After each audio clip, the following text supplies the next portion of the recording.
Welcome to Expectations Gap, where we explore the intersections of technology, innovation, and business transformation. Joining us today, Dr. Moussab Arabi, a leading expert in data and AI. Moussab is deeply committed to bridging the gap between cutting-edge AI solutions and real-world business transformation. He has successfully led large-scale industrial AI and data projects, driving business impact and innovation. Currently, he advises corporate leadership on digitalization strategies, helping businesses navigate the complex yet exciting world of AI data-driven transformation. Moussab, welcome to the show. Hello, Omnia. Thanks for having me. It's my pleasure. So we can dive directly to the questions. Can you tell us about your journey in AI and data-driven innovations and how it led you to your current role at Rosenberger Group? Again, first and foremost, thank you for having me. I'll try my best answering your question. So, my journey, this brings me back for 15 years in the past, and my journey started as a software engineer. So I finished my diploma in software engineering, started building some softwares, and I was always fascinated with the trends and the patterns you can find it around you and the nature and the historical event, human behaviors. And I always thought that the past is a kind of mirror to the future under one condition, if you have the right projection. So from this point, I tried to make my softwares a bit more smarter. And this led me to pursue a master degree in decision-making systems, I think 2015. And then I moved to Germany and joined Rosenberger as, again, software and data engineer, trying again building software, making my software smarter. And then I had the chance to make a PhD in data science and AI, finished it last year. Was working again as a data scientist, senior data scientist, and recently I have a career shift as a bit away from the technical implementation to more advisory and consulting role, where I am now advising the board on and leading the digital transformation for our company. Okay, great. From your role as leading the digital transformation, can you share with us a real world example where AI significantly improved efficiency in manufacturing processes or operations? Yeah, actually, we are at Rosenberg. We are a manufacturing company at the end, and the manufacturing industry is one of the pioneer adopting the cutting edge technology, and the AI, of course, one of them. And so we had what is fascinating me about my job, that there are a lot of opportunity and potential implementation for AI. And we have a strategy at Rosenberger, which is zero defect firewall, means that we are doing all possible implementation and improvement to prevent any kind of defect and to detect this defect at the early stages. From this, I would say, kind of goals for Rosenberger, we have implemented several AI methods and application in the area of quality inspection, for instance, computer vision for quality inspection, and the process optimization, time series based process optimization, galvanic process optimization, and of course, at last but not least, generative AI. So now we are even using generative AI beneath the chatbotting. As a chatbot, we are using also generative AI for optimization, document analysis, and time saving as a time saving assistant to our coworkers. Okay, and what's the biggest challenge in making AI practical and impactful in business? To be honest, it's at the end we are working in an industry and business is measured by ROEs. So it's really about ROE. And there is a misconception here that ROE, it's how to measure this. This is a bit complex or a bit difficult task, a challenging task to define exactly what is your return on the investment. And therefore, for us, we had really a kind of North Star, which is ROE, but again, the ROE is not about money. It could be cost saving, could be increased efficiency, the quality. And from this point, we try to implement AI in several, I would say, areas. Of course, we have with a lot of challenges coming on board. And but again, back to the question, it was really the impact is efficiency, quality, customer satisfaction. This was our North Star. And with these three, we defined our ROEs to measure the success we have done with our AI. Okay, and what are the new technology trends enhancing the impact of AI currently in the market or in the next years? And is this in any way taking consideration sustainability or energy efficiency, or it's not? Exactly. So I would really here start with maybe an old information. AI is not something like state-of-art technology or something emerging technology. AI is almost now 60 years old, or machine learning, the early adoption of machine learning and computer vision. It's almost now 60 years. Yeah. So people think that AI is something really new. I think what is new here is that the engagement between AI and our daily life. That's why people now start talking about there is this kind of hype about AI. AI is not new. What is the new now implementation for AI or the new trending, the new trends in the markets? For instance, digital twins and digital products. Now, instead of trying, if you have a new process, you're trying the process directly on your product, you make a kind of simulation, because if you have the digital asset of your product, you can do the whole F scenarios in the digital world. And of course, this is leading to reducing waste, reducing energy, and this is having a big impact on the sustainability of on the carbon blue footprint for your manufacturing processes. Next one, it's generative AI. Okay, generative AI now, as we know it, okay, it's 3 years old, even if it is started really in 2014 with the general adversarial networks.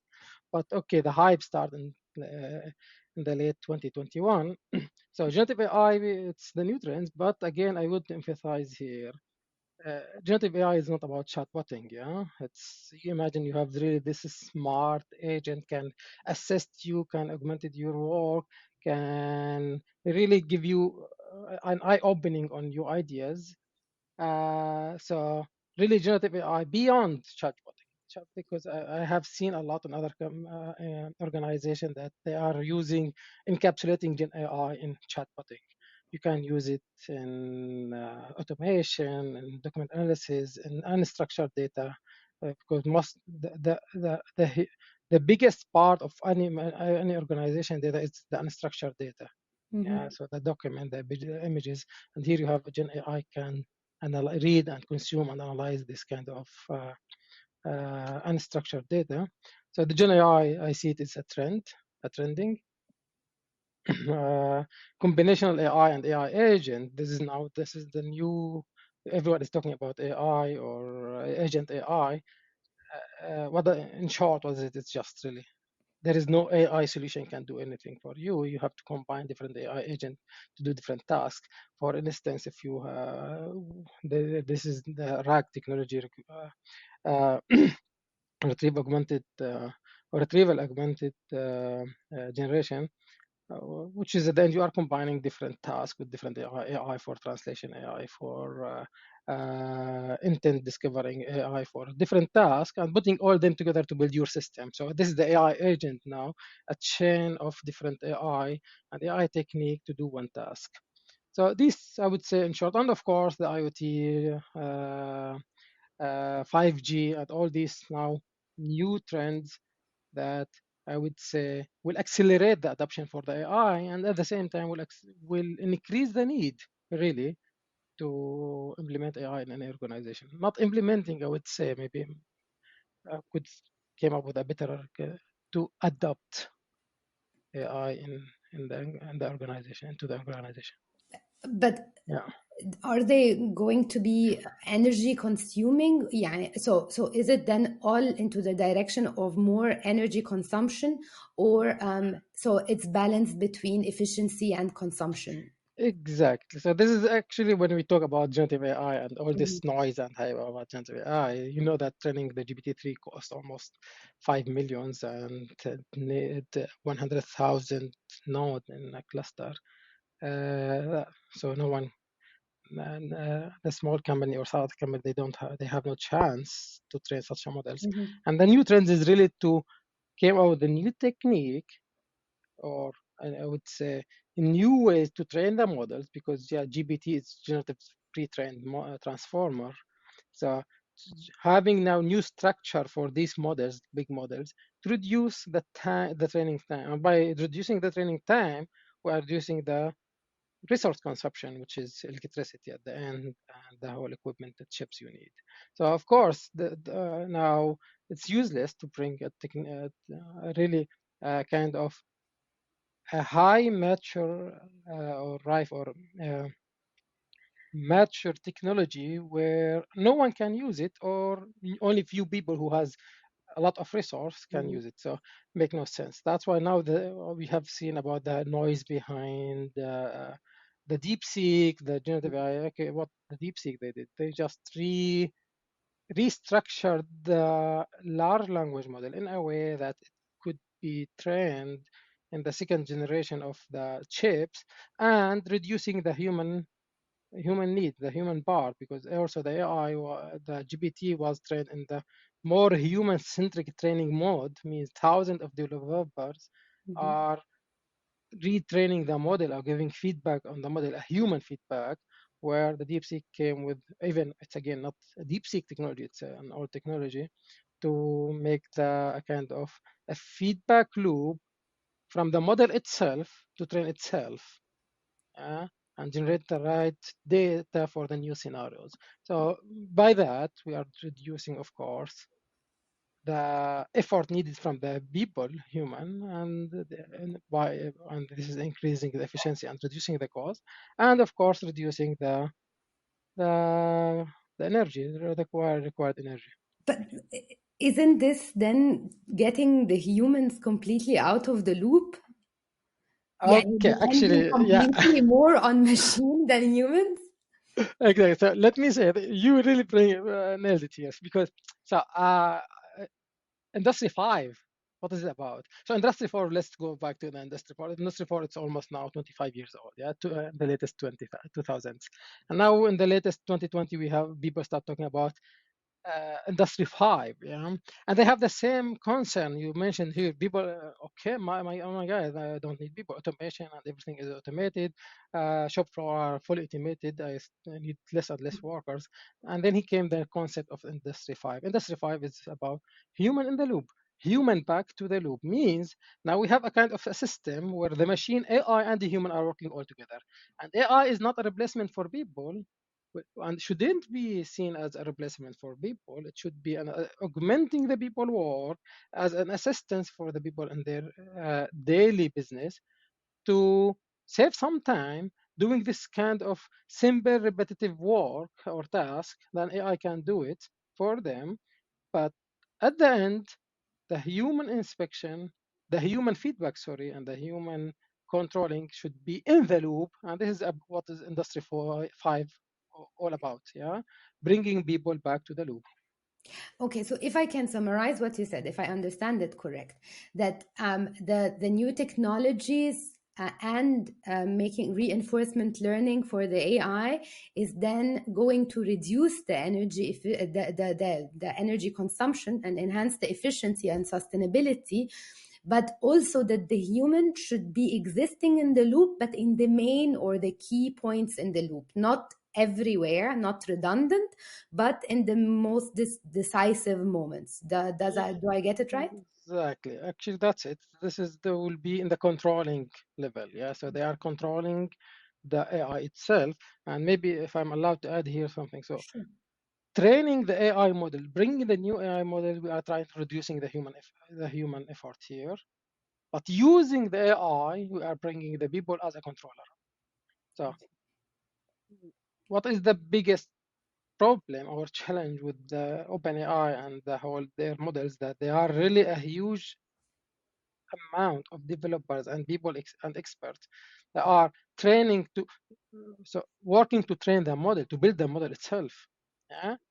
So here I see that there are a lot of potential to reduce the human factor here, but utilizing the AI after I have the AI model built, DeepSeek, GPT-4 or whatever it is, then I need the people to control it, control the behavior, giving the feedback to the train, the final model. So this is the two things, reducing people here, but empowering the people or the human in the business when the AI now is integrated or adapted to the business. Okay. Then back when we're talking back to the business, then Yeah. since you're now advising on the strategy level, what's Yeah, the most common misconceptions among business leaders about AI? exactly. So in my daily business now, so I'm advising the board on and drawing together our digitalization strategy, our data and AI strategy, and making sure that this should be aligned with our business strategy. Yeah? The biggest conception I am always facing, it's that people see AI as a plug and play, something you can buy it and just install it and have it And running. it will Yeah, work. Magic will plug happen. and magic will happen by itself. Yeah, that's it. And unfortunately, I have seen that not in our organization, but somewhere in many other areas. And your AI strategy became slowly a kind of purchasing strategy. Yeah, Mhm. what is the next technology, the next thing I want to buy, not to build. Yeah, because of course you go to the vendors and your partners say, yeah, we can sell you this and that and this and that, and then AI strategy slowly became purchasing strategy, or AI campaign becoming a strategic campaign. Yes, just Mhm. buying things, and to avoid that, we need really to make a kind of prerequisite steps and initiative steps, the steps before even thinking about implementing AI, which is looking on making an assessment on the maturity of your data, the maturity of your processes, the maturity of do you have the people, the right people to do that for you to, and understanding your business in a way that you are able to tell what is the best place in your business, the best in your business, the best business area, the best process. AI can help. So we don't want to have AI for AI itself, just a kind of prestige or a kind of marketing things. Yeah, we are having AI. No, no. Again, this brings us to the ROEs. You define Mhm. ROE, you define your North Star and say, okay, you know what? This is the AI, and let's see the impact of this AI on our of course, processes, how does it align with our strategy? So this is the biggest challenge. Again, AI is not a plug and play. Nothing you can buy Mhm. it from the market. I hope one day we will see it like that AI can tell us how to use it or and where to use it. But now it's not like AI Yeah. is not mature enough to do that itself. The second one is AI is a kind of a replacement for people. And here you come this kind of resistance and whenever you go and trying to understand the business and the processes and say, okay, you know what, I can bring AI to support you somewhere or somehow, then you find this kind of resistance. And this resistance, because people are always afraid AI will replace us. But there is, again, a misconception here. AI is made by human at the end, yeah? So we'll never replace human. Yeah, Yes, but then if this is the case, so if they are yeah, not replacing humans, yeah. as a lot of people are thinking, then how would the job market look like in the future from your perspective? And what are these key skills that's recommended based on your experience to be able to fit in the job market then? Exactly. So that's lead us to the next, I would say, pillar in the AI strategy, which is we talk about the data Mhm. and we talk about technology, and now we need to talk about the culture and the people. Mhm. So the people you need to build this culture and the people among your AI culture or data culture. Meaning by that, AI is another tool you're using in your business. Yeah, and in order, it's serving you. It's not that replacing you. It's assisting you. It's not replacing you. And therefore, people want now to start learning how to use AI and not being afraid of AI. Yeah, and Mhm. now I always say that AI is not something centric in the IT centric thing that the IT can do it. By the way, I am out from the IT now. I have been working for the IT for whole my career, and now I said, okay, you know what? Now it's time to move out from the IT in order to say, okay, AI is not something really having this crystal castle and coming and firing all these people. No, no, no. AI, we can, the business guys themselves, they can come up with the a new AI implementation use cases that's supporting them. Yeah. So this is the culture now, enabling everyone with the data and the AI to improve their business because it's their business, it's their problem. So this is now the key thing everyone need to understand. How can I use AI in my daily business? Uh, and this is regarding when we are talking about the business people or the business experts. But when we are talking about AI experts themselves, I would really recommend everyone that really came out from your crystal castle, go to the business, understand the business, because the biggest impact you can show with AI when you applying the AI in the right place. Mhm. Yeah, and in order to know where to apply AI or to adapt AI, you need to understand your business. And this is the domain knowledge now. It's really became one of the most critical skill that everyone working with AI and data need to build.